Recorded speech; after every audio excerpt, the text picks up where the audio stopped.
अयोध्या जैसी पावन धरती पर जो किसान स्वयं ऐसे अच्छे कार्य के लिए जमीन देना चाहते थे,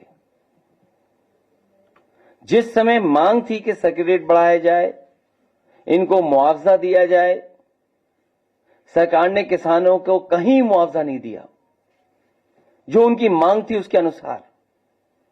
लेकिन जब गरीब किसान भोले भाले लोगों से जमीन ले ली, जब दूसरे लोगों के पास जमीन पहुंच गई और अपने लोगों के पास उनके जमीन पहुंच गई, उसके बाद अयोध्या का सर्किट रेट से लेकर के सब बढ़ा दिया गया।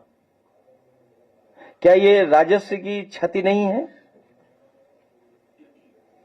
और मुझे खुशी है इस बात की कि तमाम भारतीय जनता पार्टी के पदाधिकारियों की सूची और अधिकारियों ने जिन्होंने जमीन ली है, उनकी रजिस्ट्रियों की कॉपी हमें दी है। ये रजिस्ट्रियों की कॉपी है। और यही नहीं है, बहुत बड़ी संख्या में फाइल में हैं ये सब। केवल यही लूट नहीं हुई, सेना जैसी जो डिफेंस है, उस डिफेंस के जमीन से कोई छेड़खानी नहीं करता। कभी इस डिफेंस की जमीन की तरफ कोई नहीं देखता। और जहां पर फायरिंग रेंज थी, जहां पर आर्टिलरी या और अभ्यास के लिए इस्तेमाल जमीन होती थी, उस जमीन को भी इन्होंने भारतीय जनता पार्टी के लोगों ने बेच दिया। अयोध्या को लेकर के कोई पहली बार समाजवादी लोग प्रश्न नहीं कर रहे हैं।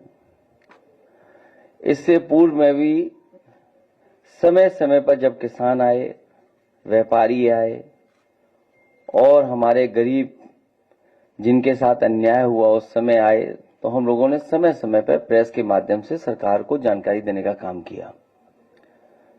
लेकिन सरकार सुनने वाली नहीं है।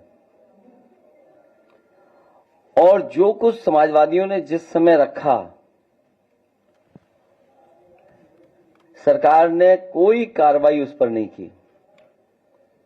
और उसका परिणाम यह है कि अधिकारी और भारतीय जनता पार्टी के लोग मिलकर के लूट में लग गए हैं। और जहां लूट होगी वहां विकास नहीं होगा। जहां लूट होगी वहां विकास नहीं होगा। और हम अपनी पार्टी के नेताओं का धन्यवाद देते हैं कि अयोध्या का काला चिट्ठा लूट का जो उन्होंने आज बताया है, वो जानकारी दी है, ये केवल अयोध्या का नहीं है। अगर अयोध्या जैसी पावन धरती पर ये भारतीय जनता पार्टी के लूट कर सकते हैं, तो आप सोचिए उत्तर प्रदेश में और जिलों में कितनी लूट हो रही होगी। हमसे जुड़े रहने के लिए हमारे YouTube चैनल को सब्सक्राइब करें और नई वीडियो की नोटिफिकेशन के लिए बेल आइकॉन को दबाएं। अगर आप ये वीडियो Facebook पर देख रहे हैं तो लाइक जरूर करें और ज्यादा से ज्यादा शेयर करें। धन्यवाद।